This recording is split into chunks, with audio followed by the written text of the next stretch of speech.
Hello friends, welcome to another new video. তোমাদের আবার একটি নতুন ভিডিওতে স্বাগত জানাই। তোমরা দেখছো SD tutorial guide YouTube channel. তো প্রথমত, কলেজ অ্যাডমিশনের জন্য তোমরা ফর্ম ফিল আপ করছো, একের পর এক প্রবলেম সলিউশন ভিডিও আমি তোমাদের জন্য বানিয়ে দিয়েছি। এবার তোমাদের জন্য যে ভিডিওগুলো সবচেয়ে ইম্পর্ট্যান্ট সেগুলোই আমি বানাতে চলেছি। প্রথম কথা হচ্ছে মেরিট ইন্ডেক্স কি, সেটা অলরেডি আমি তোমাদের বলে দিয়েছি, বুঝিয়ে দিয়েছি। যারা এখনো দেখোনি, মেরিট ইন্ডেক্সের ভিডিওটা তোমরা চেক করতে পারো। আজকের এই ভিডিওটা আমি আলোচনা করব অটো আপগ্রেডেশন এবং ডাউনগ্রেডেশন নিয়ে। অটো ডাউনগ্রেডেশন নিয়ে। ডাউনগ্রেডেশনের কথা শুনেই তোমরা আশ্চর্য হচ্ছ তো? অবশ্যই, সেজন্যই এই ভিডিওটা। তো চলো, যারা নতুন আছো এই চ্যানেলে, অবশ্যই চ্যানেলটিকে সাবস্ক্রাইব করে পাশে থেকে বেল আইকনটি ক্লিক করে দাও, যাতে সব তথ্যগুলো তোমরা টাইম টু টাইম এখান থেকে পেয়ে যাও। সর্বপ্রথম তোমাদের যেটা বলি, তুমি 5টা কি 10টা কলেজ চয়েস করেছো। 5টা কি 10টা কলেজের মধ্যে তুমি নিশ্চয়ই 1 নম্বরে একটা বেস্ট চয়েস তুমি সিলেক্ট করে রেখেছো। বেস্ট চয়েসের চান্স পেলে আশা করি তুমি আর নিচের দিকে কোনো কলেজে ভর্তি হতে চাইবে না। কিন্তু যদি তুমি বেস্ট কলেজ না পাও, 5 বা 6 বা 3 বা 4 নম্বর কলেজ পাও, সেক্ষেত্রে তোমার কি হবে?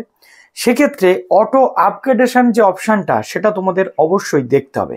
আমি দেখিয়ে দিলাম অটো আপগ্রেডেশনটা কিভাবে করতে হবে, সেটা তোমাদের বলে দেবো মেরিট লিস্টের সময়।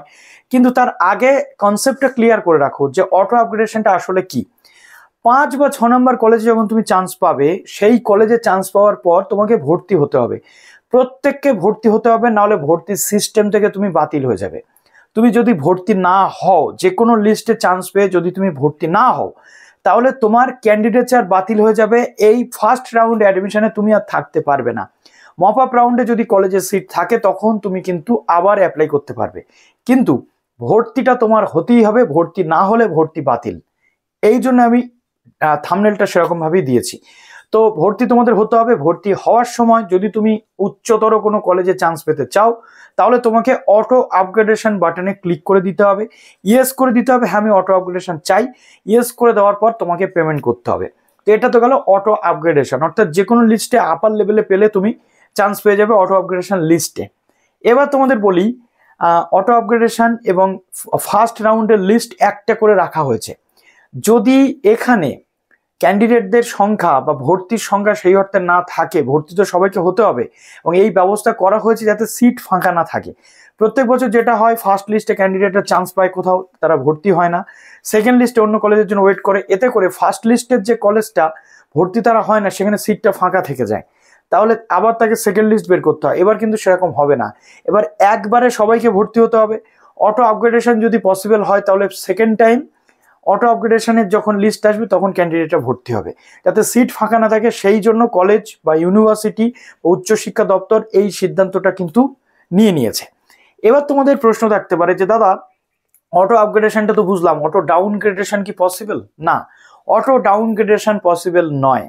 অর্থাৎ তুমি নিচের থেকে ওপরের আপার লেভেলের কোনো কলেজে চান্স পাওয়ার জন্য অ্যাপ্লিকেশন দিতে পারো বা অটো আপগ্রেডেশন ইয়েস করতে পারো, কিন্তু তুমি একবার আপার লেভেলের কোনো কলেজে ভর্তি হয়ে গেলে লোয়ার বা ডাউন লেভেলের কোনো কলেজে আর কিন্তু তুমি আসতে পারবে না। অর্থাৎ নিচের দিকে প্রেফারেন্সে কোনো কলেজে তোমাকে আর সুযোগ দেওয়া হবে না।